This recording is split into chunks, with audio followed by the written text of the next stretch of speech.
Hello and welcome everyone. Welcome to another episode of VCTV by LaToken.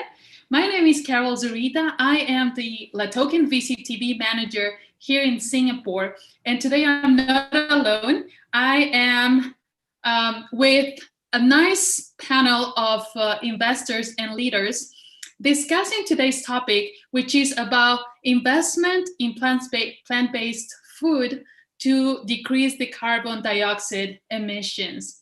This is a very trendy topic, a little bit about fact.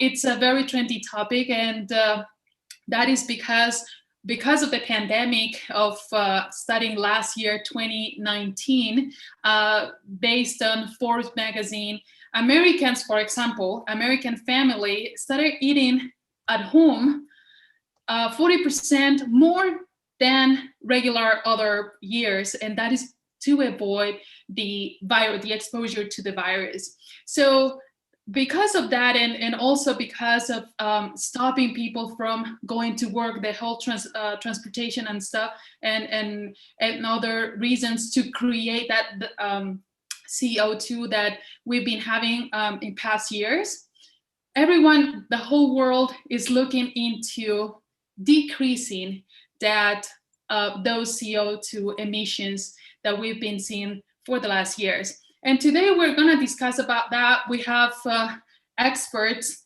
in the industry who will be giving us more advice on that, and as well more support for startups who are running their projects towards solutions to decrease the emission of carbon dioxide. Welcome everyone, and without further ado, let me introduce you to the panelists today. And we have Tushar. Hello, Tushar. Thank you for joining us today. Would you like to introduce yourself to our audience and tell us about your company and how you can help them? Thank you, Carol. It's my pleasure to be on the show today with you and William and Himendra. So I've been coming on the show since I think it's the third or fourth month, and I enjoy it every time. My background is almost 20 plus years in corporate finance. I worked handled the private equity practice at Deloitte and Touche. Also was a part of the team which invested around $100 million in the company Brand Capital, which is owned by Times of India. And I was director of treasury at MTS India, the Russian telecom company's India unit. I raised almost $2.5 billion of debt for the company, and was CFO with Guggenheim, with a company owned by Guggenheim Partners. In the last 6 years, I managed two companies. One is Kansaltancy Ventures, and the other one is Saffron First. Saffron First is an angel network of 38 high net worth individuals. And the Consultancy Ventures is an advisory firm which advises on debt, venture capital, all kinds of equity, and mergers and acquisitions. Thank you so much. Thank you, Tushar, and welcome one more time. It's always really a pleasure to have you today. Thank you. Let's move on to William. Welcome back, and introduce yourself to the audience, and the same, let us know how you can help more startups. Hi, good evening for those who are in Asia. My name is William Du from Argos Group. Okay, so 4 months ago, I was invited by my longtime friend to join his venture. Okay, at first I thought agriculture, I'm not really in it. Okay, because I have no clue how is it done. But after some explanation and how he bring in the sustainability and also food safety, food security, I get hooked to it. Okay, and just below 4 months, I see from when the container from the port goes to our site, and within just 4 weeks, okay, we are able to harvest already, okay, and deliver vegetables to our nearest eateries and also to our friends. Okay, so that encourage us, okay, to move to the next level. We want to scale it up, okay, and we are actually looking at areas that we can, of course, supply to our urban neighborhood. And also, if you look at the environmental factors, okay, now I'm very sure that vertical farm or urban farm actually do reduce a lot of environmental pollution. Okay, and from the tests we have done in our farms, we use actually 95% less water. Okay, you always see reports stating that. Okay, and because Malaysians are also getting into plant-based food now. Okay, although it's still new. Okay, it's still a new concept, but there's a small group of people actually encouraging that. And we can see a lot of vegans and vegetarian restaurants, okay, that pops up, okay, and they actually serve very, very good and nutritious food. So what we want to do now is to scale up our production so that we can reach all these eateries and homes, okay, from farm to plate within 2 hours from harvest. All right, thank you very much. Very interesting. Thank you, William. Very interesting. And actually, it feels like from decreasing emission of carbon dioxide, we're also joining the part of like better eating, clean food, and so on. So it's like it's not just a part, but it's how it all ends up being together. So thank you so much. We're gonna be developing more about that a little bit later. And we have Hemendra. Hi, how are you today? Good to see you. It's been a while that we have you back in LATOK and VCTV. Welcome back.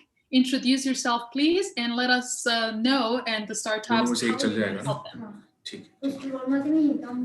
thank you so much. I think Tushar is having his mic on. Tushar, can you hear us? Can you please turn that off? All right, Hemendra, you're on mute. You're on mute.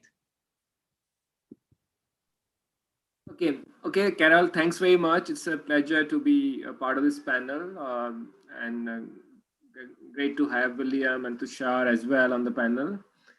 So just to introduce myself, I'm an early stage investor in companies which are into AgriTech and food tech, investing in India and also overseas.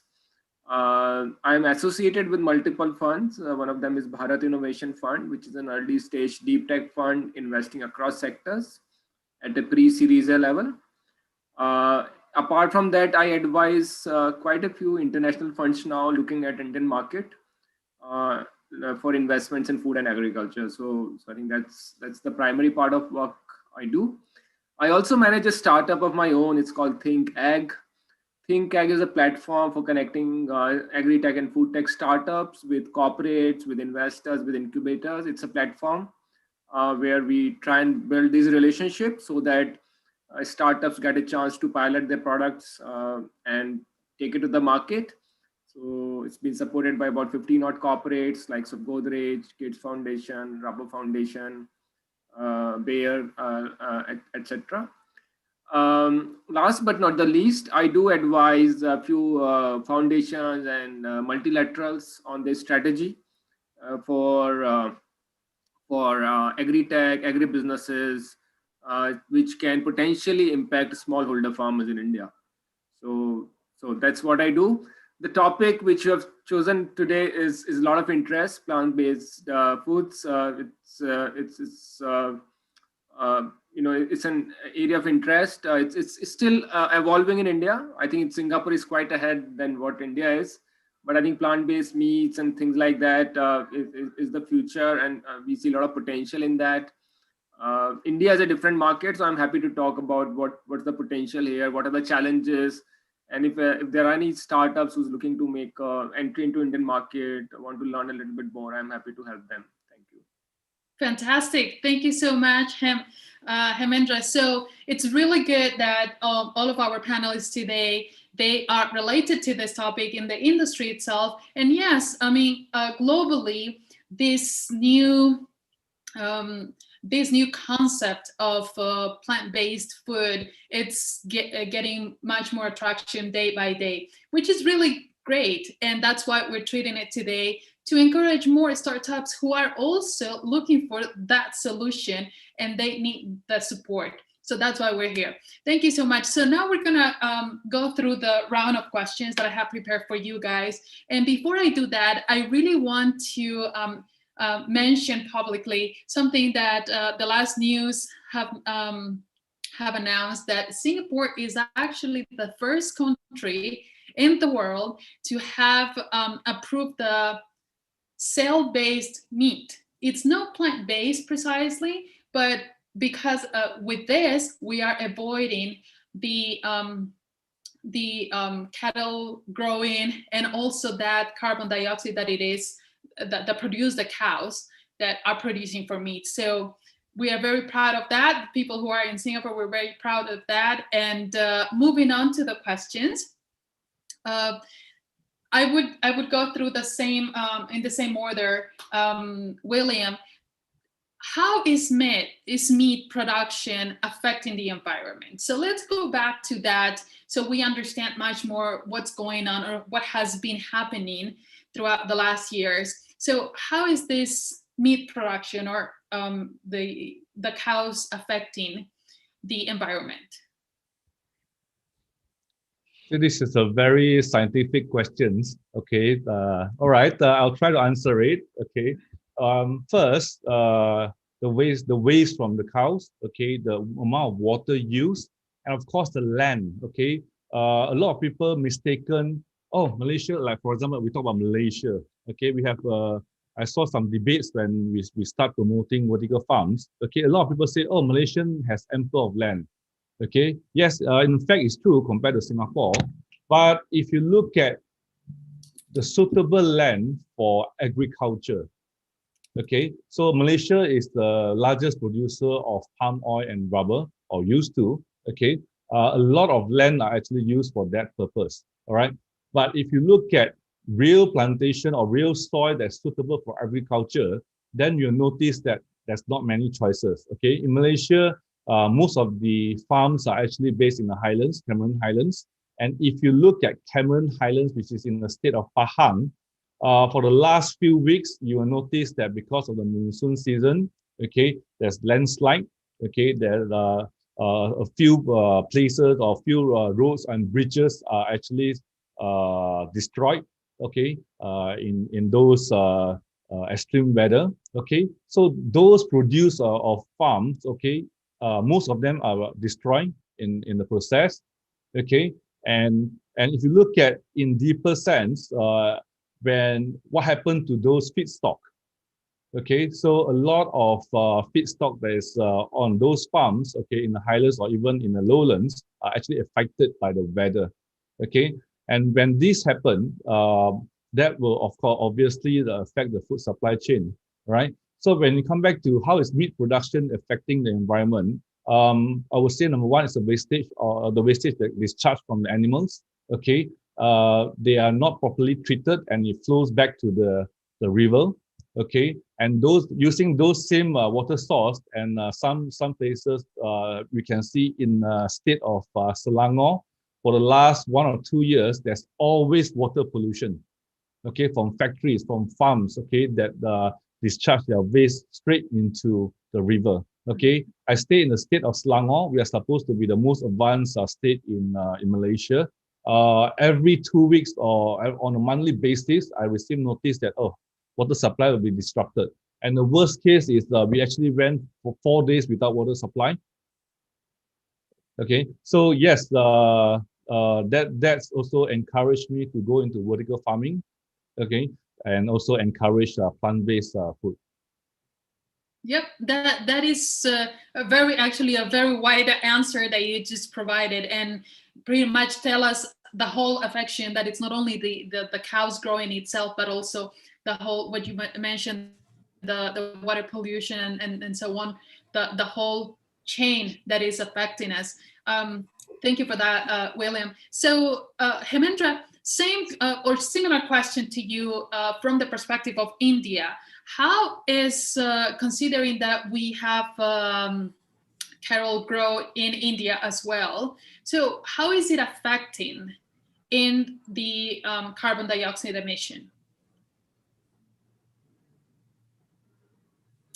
you're still on mute. We cannot hear you. Yeah, sorry. No, I think that's as William also mentioned, it's a big source of GHG emission, which we need to curtail upon, and we have a large cattle population in India. We about 200 million cows. We have 100 million buffaloes, right? So that's a large population, and that's a lot. Yeah, that's a lot, right?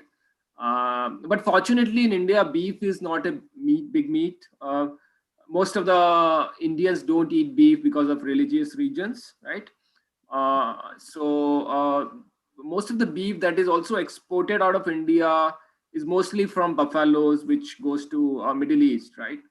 So as far as animal protein is concerned, the biggest source of animal protein for Indians is chicken, lamb, fish, and shrimps.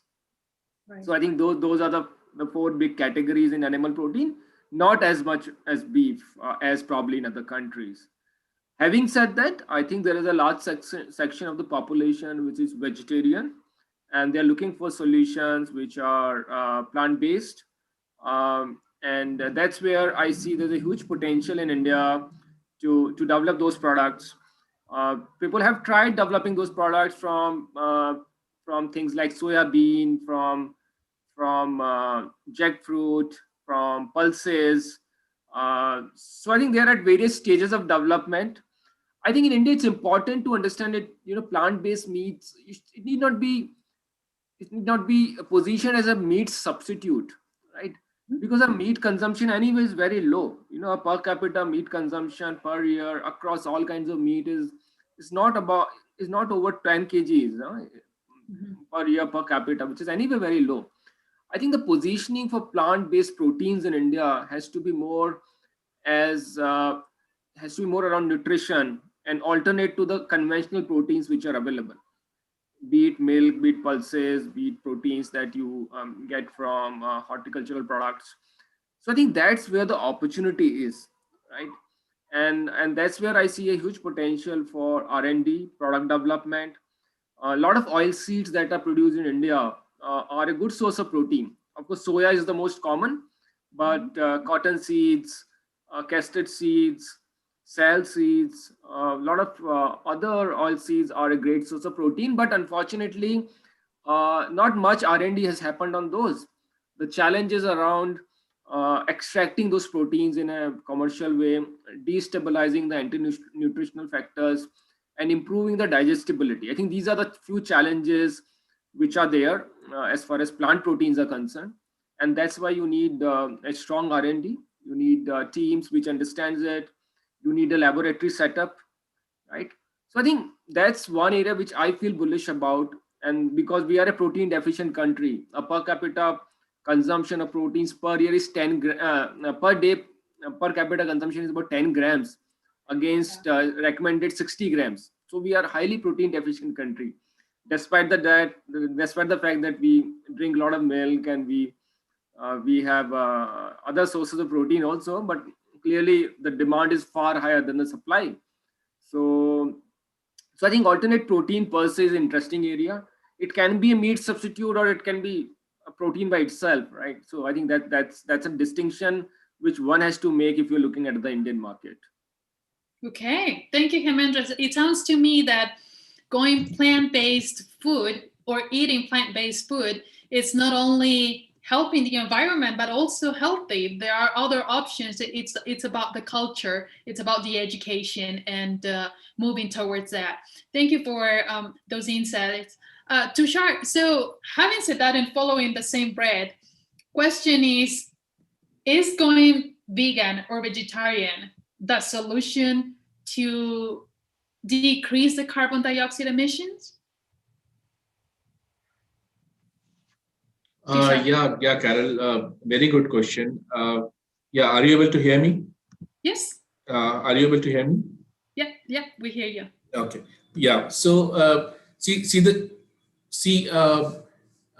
you look at there are many seminars which I used to attend, and in one of the seminars, a very prominent spiritual person here, Sadhguru, he said that, he proved that the human body is actually made for consuming vegetarian food.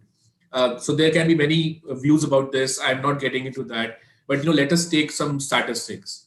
Feeding massive amounts of grain and water to farmed animals and then killing them and processing, transporting, and storing their flesh is extremely energy intensive.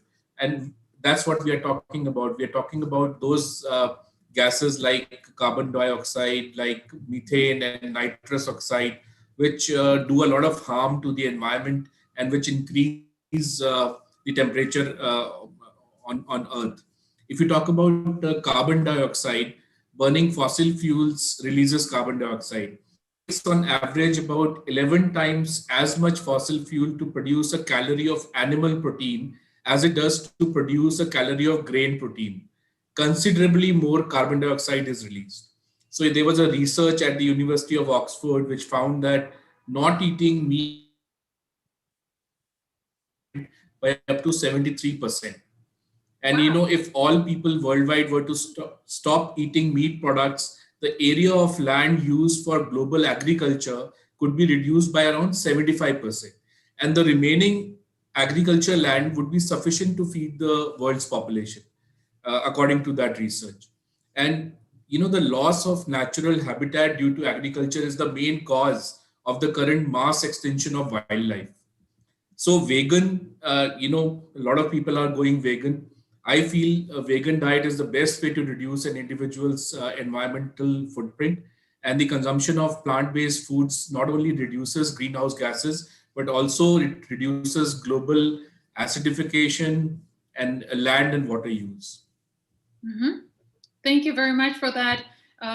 Also, it's clearly moving to a new generation of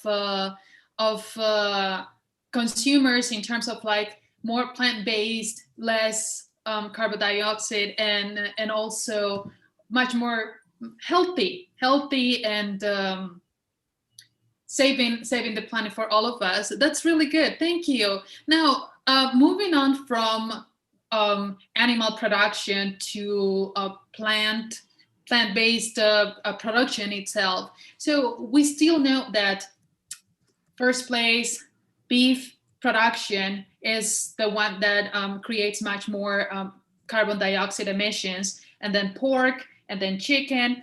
And now in terms of again crops, we still know that still producing the whole process, the natural process that it is growing the crops, it also creates carbon dioxide. So if we what would be the solution? That's where my point where I'm going. What would be the solution to, or what would be the potential solution that we can avoid or we can decrease the carbon dioxide emissions? William, please.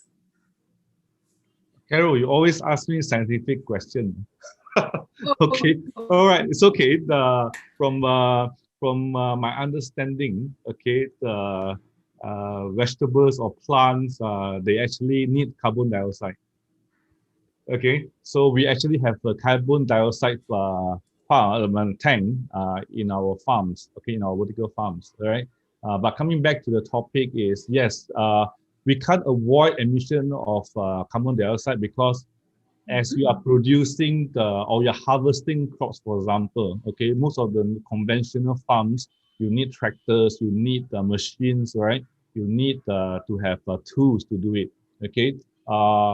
If you look at our farms, okay, or those advanced farms in the US, they actually do robotics stuff, okay, and all are contained in a controlled environment, okay? Every discharge from the farms, or I mean vertical farms, are actually measured, okay, and before they are discharged to even the emission of the air or even the water that used in the plant, they are all filtered, okay. In that sense, yes, we can control the amount of wastage or carbon dioxide coming out from the vertical farms, okay.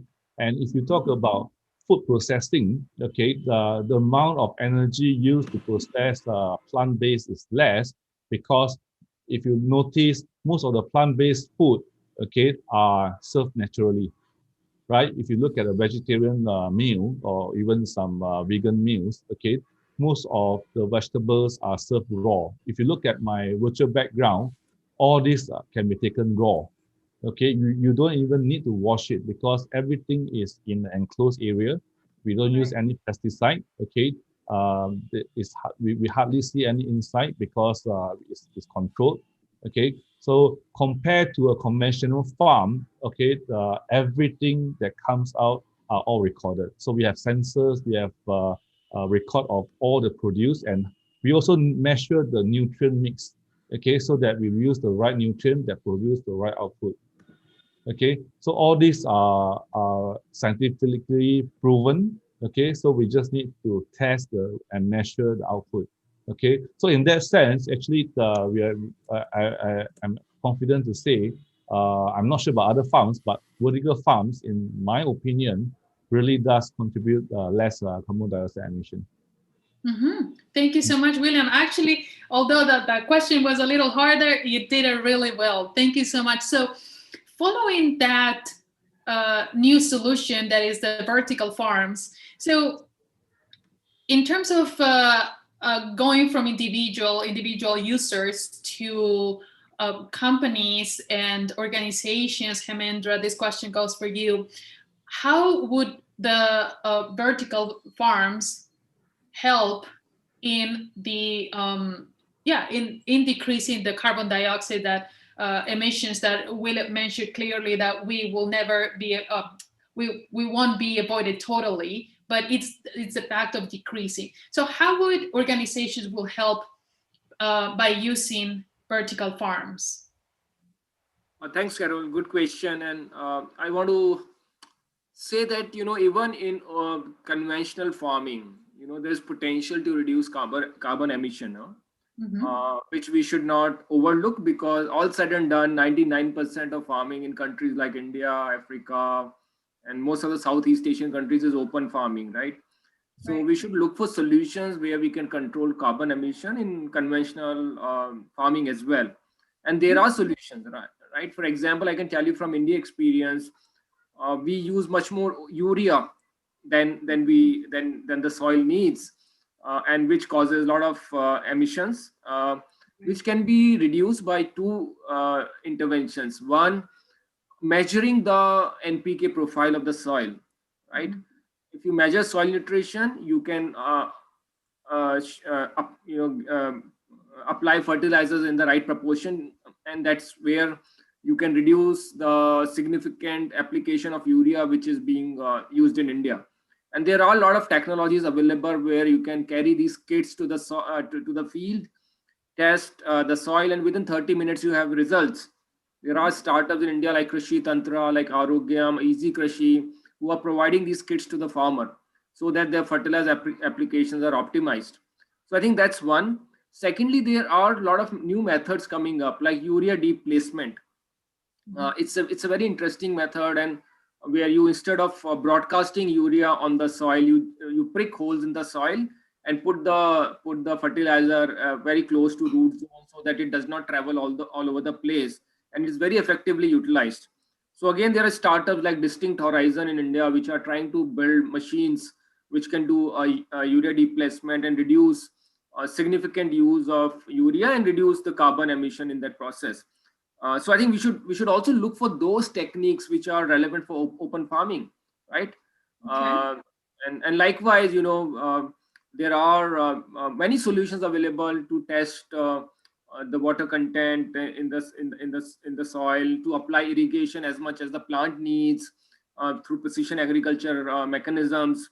So I think those all are very, very environmentally centered solutions which can make agriculture much more sustainable than what it is today. So I want to emphasize that point first before moving to vertical farming. Clearly, vertical farming, since it's done in a controlled environment, you do have a lot of control on the inputs that you use, right? Again, I'm not a technical expert, but all I can say that your input utilization in vertical farming or in any controlled environment agriculture, be it hydroponic, be it aquaponics or be it polyhouses or greenhouses, your input utilization or use of inputs goes down significantly. It can go down as low as 20% of what you need in conventional farming, right? And with that you can produce 5 to 10 times more, so your productivity is far higher. Your output input ratio is significantly higher, maybe 20 times or 30 times. And some startups in the US like Plenty, and they have even gone to a output input ratio of 100 or something like that, which is incredible numbers. So clearly I think these solutions definitely provide a gateway for someone, for consumers, for investors who are looking for environmentally friendly solutions. But the challenge in the solution is the upfront investment. It needs capex. Right. Right. Now it really depends. Maybe Singapore doesn't have enough land to for agriculture. So I think vertical farming is the way to go. But when it comes to large countries like China, India, a lot of African countries, I guess, because we still have 160 million hectares of arable land in India itself. So for us, I'm sure vertical farming has a future, but if we want to solve the environmental issues, we need to solve it for the conventional agriculture first, and then look at solutions which are now emerging in terms of vertical farming. That is actually something very helpful, and mostly for all of the audience watching us from all over the world, because daily basis we see audience coming from Africa, from India, from Europe, and the US and other places as well. What you said makes a lot of sense, because for countries like what you just said, for India, China, with larger extensions of land, to keep creating, to keep growing crops and still finding solutions to decrease the carbon dioxide emission, but also for small places like Singapore or Hong Kong, we can build vertical farms that also helps decreasing the emission of carbon dioxide that we are treating today. Thank you so much for those insights, and actually very helpful for all of the startups watching us right now who are thinking of solutions in this matter. You are still more welcome to join us and present your solutions. We're here to support any solution. Now, moving on to again, following the vertical farming, and this question goes to you, Tushar. So, considering Netherlands as the leading country in vertical farming, how do you see India? I mean, Hemendra already addressed a little bit. How do you see, from your perspective, how is India jumping or not jumping on the vertical farming? So, Carol, a little bit of perspective about Indian agriculture and how vertical farming can come in. 52% of our land is arable. We are talking about a ratio, a percentage which compares to 17% for the US and 13% for China. So, it's about 1.9 million square kilometers. 52% of our population is dependent on agriculture. And since we have 16% of world population, it means that 8% of world population is an Indian farmer. And these farmers, they have a lot of, they form a big constituency, and they can change governments. So it is a very sensitive subject. Right. It's also a sensitive subject because 20% of Indian farmers, they own 50% of the agricultural land in this country. And also because climate affects vertical farms, the land for farming is not an issue in this country. It can be an issue for countries like Singapore, Hong Kong, and maybe the Middle East, where there is less arable land. Mm-hmm. The problem is that there are small land holdings and lack of scale, low productivity, and very low post-harvest value addition.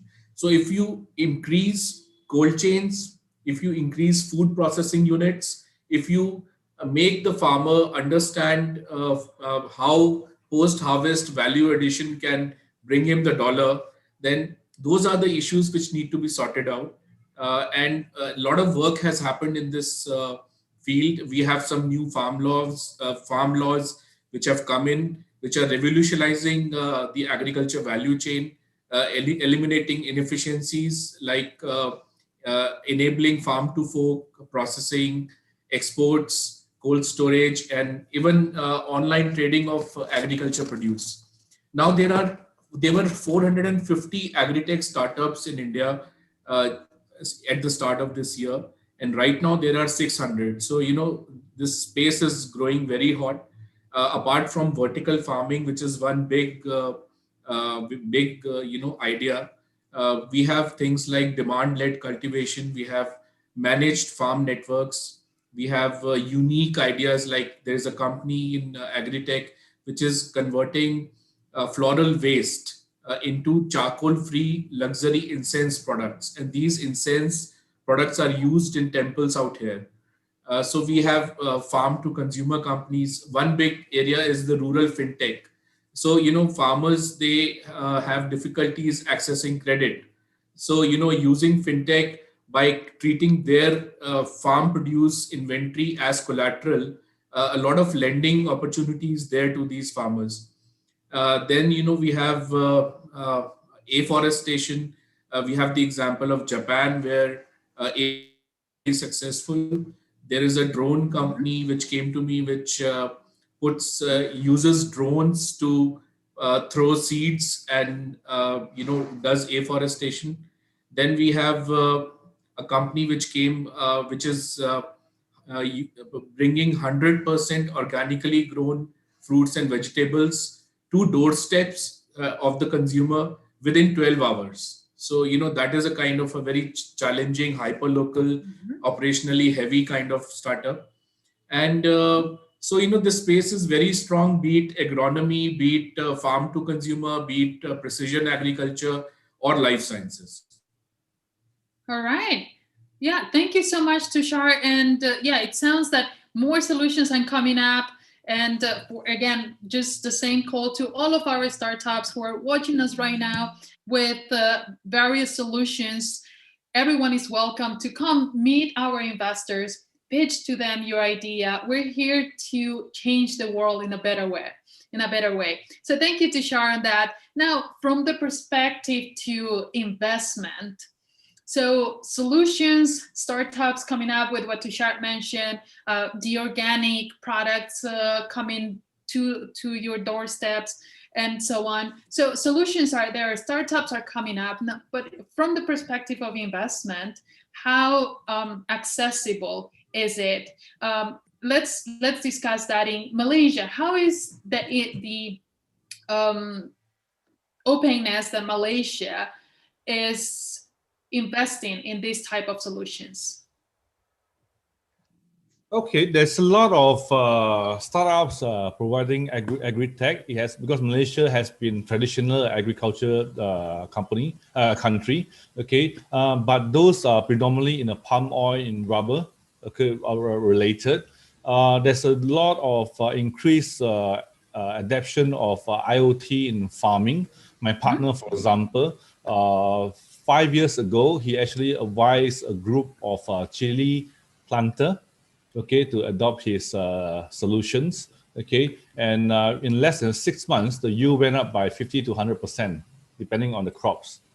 Okay, so for entrepreneurs who are looking into agri-tech, okay, for example, like ourselves, we use all the different components, and we actually buy from different suppliers to create these vertical farms. We use the most advanced LED at the moment, okay, that consume less energy and to produce higher efficiencies of so-called lights. And we use food grade modules, okay. And more importantly is also how do we measure the input and output? How do we increase yield? Because investors look at ROI, okay? By investing in certain technology or solutions, how does that increase the yield? Okay, so farmers are also in business, okay? Other than the natural causes that they can't control, but if they have the choice, they want with the same amount of land, okay, they want to produce or maximize their production. So how does AgriTech helps? Okay, in terms of the nutrition, okay, how do you measure it? Or in terms of efficient use of resources, because in our farms, we actually measure the humidity, okay, we measure the temperature, okay, and we also try out the different mix of nutrient, okay, for to give you a typical example is by tweaking the nutrient mix, we are able to produce different tastes in our kale. Okay, so some kale taste bitter, some kale taste sweeter. Okay, so for different uses in salad or even in juice, some people prefer it to be sweet or sweeter. Okay, so by using such technology, okay, we can actually meet the demand from our customers. Okay, so we spoke to several restaurants or cafe that specializes in vegetarian and also healthy food. Okay, and we find that there's a specific demand for kale, for example. Okay, and high quality lettuces and also butterhead. You can see and of course bok choy.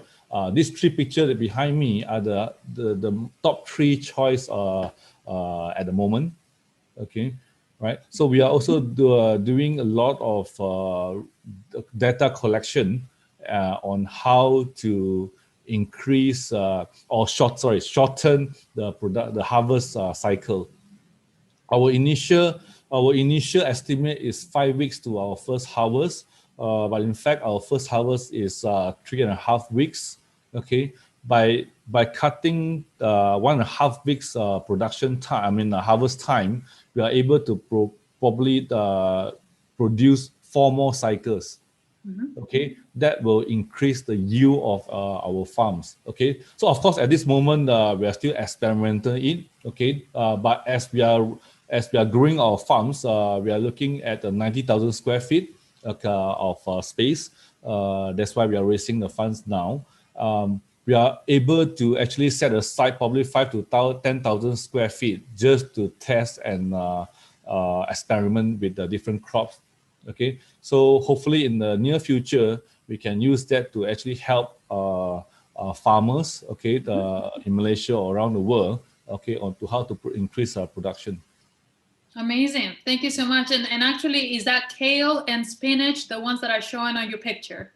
Kale, bok choy, and butterhead. Ah, okay. They look very yummy already. Thank you, William. Yeah, so I just want to highlight one last thing that William mentioned earlier. So in terms of like problem solution, what startups are here to bring, what is the solution, and also what is the ROI, what is the projection, how you're actually not only helping the planet, but also the investors and helping yourself. So just keep that in mind from the startup perspective. Thank you. So Hemendra, what are the projects from your perspective as an investor? What are the projects that are attractive to you in terms of like what you're looking for in startups, bringing solutions to decrease carbon dioxide emissions? Good question, Carol, again. So I would say, as an investor, of course, it really depends where you're coming from. I can confess that there are very few investors, not only in India, but across the world, who have a very strong thesis on environment. So actually, we need a lot of investors who can put environment and climate at the center stage. So that's number one. Unfortunately, there are not too many. We need many more. And I think it's not contradictory to a VC model, because in VC models also we look for unit economics. We look for business models which are scalable with optimal, with the which can optimize the use of inputs, which can improve market linkages, which can improve farm economics. Right? I think those are the conventional criteria for anyone investing in the sector. And I find most of the criteria which VCs use conventionally are complementary to the criteria which I would use as an investor, which is really concerned about the environment. So they are not two distinct theses. I think they all converge to the same. But I think bringing in climate angle into the thesis definitely makes you much more aware in terms of integrating those solutions in the startup that you are investing in. They may already have those solutions, but making them aware, right? And kind of if and I think it has to start with investors who are probably more impact focused. That's my feeling. Who really so impact in agri-tech usually means more income for farmer, more employment in rural areas. But I think we can also add this dimension, which is anyway part of the SDG goal, in terms of doing investments in technologies and startups which are more climate resilient, right? So I think that part of the impact is not very well articulated as of now, which I would love to see more and more incorporated in the thesis of investors who are looking at this sector. So I think that's the point number one. Otherwise, of course, as an investor, you look for startups where the teams are committed, which have a passion to drive the business, which don't understand just tech but also understand business. Right. That's one big dichotomy. Most of the techies who come into this sector, they find it difficult to build markets. So let's be honest and start building solutions or teams with skills on the business development side. That's extremely critical. And I would say, you have to have a path to profitability. Unfortunately, in many startups, not just in agriculture, across sectors, a lot of guys are focused on the top line, the gross merchandising value, and the valuations are driven by your scale, not by your profitability. So I would recommend to the startups who are listening to this show that have a bottom line focus. Of course, you may have to burn some money initially here and there, but at the end of the day, you have to make money. You can't be surviving forever on VC money. It's not. It's not justice to the capital which someone else is putting on in your model. So build models which are sustainable on its own. You stand on your feet 3 years, 5 years, but you have to make money. Otherwise, there's no point creating scale for the sake of creating scale. So I think that's my message to the startups who are listening to this show. I think that's extremely important. And in agriculture, we have that opportunity. We can create sustainable business models. It makes a lot of sense, actually. So it sounds to me that the whole efforts in raising funds has various limbs. Not only your passion for what you're doing, the solution to the problem, but also that business education and that business savvy that everybody needs to grow profit and help everyone in that sense as well. Yeah, that makes a lot of sense. That many startups or founders, they forget about that. They create something amazing, but they just don't know how to sell. So that's really good thing to keep in mind. Thank you, Hemendra. Tushar, what are the major macro themes in investing space in agri-tech, and how are you seeing developments in this within India and the countries or region nearby? Thank you, Carol. There are 4 major macro themes in agri-tech space. The first one is agronomy. So it's basically doorstep delivery of agriculture input products. It's around a 15 billion kind of sector in India. And there is a company, AgroStar, which is doing good work out there. Then the second one is farm to consumer. It works like a consumer brand. It's the largest component of agri-tech space. It's majorly to do with the outputs and market linkages. There's a startup here, Ninja Cart, which is doing good work in tech-driven supply chain platform. And Clover is a company which supplies greenhouse-grown farm produce through B2B and B2C channels. Third one is precision agriculture, as Hemendra was also saying. It's not typical full-stack solutions, but specific tech interventions. About like manufacturing and hardware materials, it's around $10 billion sector in India, and a little bit tough to crack. And the startup here is Fasal, which has brought a AI-powered SaaS platform for horticulture. Then the fourth one is life sciences.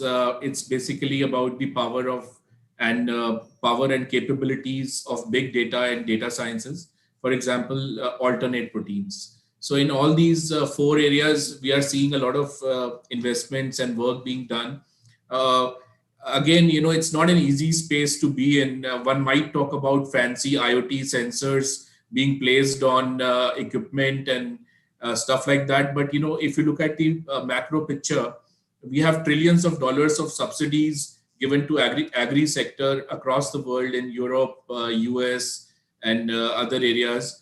And so their produce, they have big land holdings, and hence their produce is very efficient. To give you a comparison, India has more land area than the US in agriculture, but American exports, agri exports are $140 billion, and Indian agri exports are $40 billion. So, it also gives a picture, but at the same time, it tells of an opportunity. And, a lot of work can be done out here. I suspect that, when it comes to impact-based investments, again, because this field directly affects livelihoods of and employability and environment. It affects all the 3 things. So a lot of money is going into this, but the money has to chase sustainable business models. So that's where the challenge lies. And burning VC money, sounds good to get market share, but end of the day, unit economics and that matters the most. Yeah, that makes a lot of sense. Yeah, thank you so much, Tushar. That's really insightful over there. Okay, so thank you so much. We're actually getting into the end of our event, and before we say goodbye for now, I have a little game for the 3 of you today. So we're gonna just end with this activity, and then it's pretty much we're closing the event. So I'm gonna give you a word or a phrase related to what we're discussing today, and I just want you to think of just one single word to describe what I am telling you today. So we're gonna take turns. We're gonna go William, Hemendra, Tushar, and in the same order. So be very fast, just one word. Let's do it. All right, so William, one word to describe startups. Tough. Hemendra, startups. Energy. Tushar. Crazy.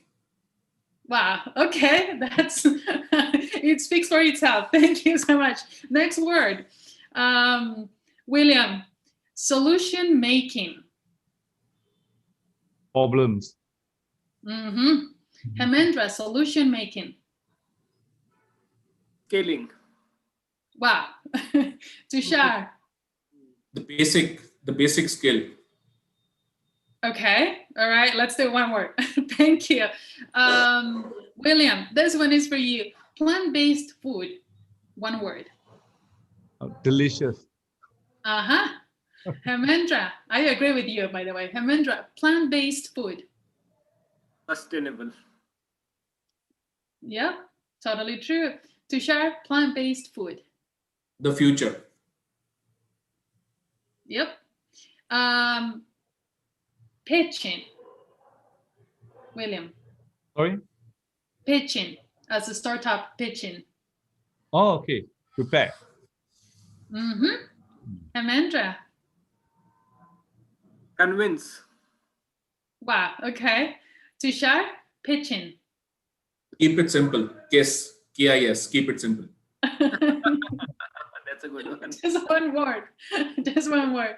The last one and the most important one today. William, VCTV. Awesome. Thank you. Hemendra, VCTV. Knowledge. Yep. And Tushar? A must. Okay, that's great. Thank you so much, the 3 of you, William, Hemendra, and Tushar. It was such an insightful session today, and I look forward to seeing you in the next event. for the audience who's watching us today, thank you so much again for tuning in. And don't leave us, because the next event is coming up in less than 30 minutes. So tune in, learn more, connect with all of our investors today. If you are a startup, reach out in our platforms. You can find us on YouTube, Facebook, Twitter, on our website, and just drop us your comments. Dare to pitch, because this is the future. Thank you so much, and I'll see you next time. Bye-bye. Thank you. Thank you.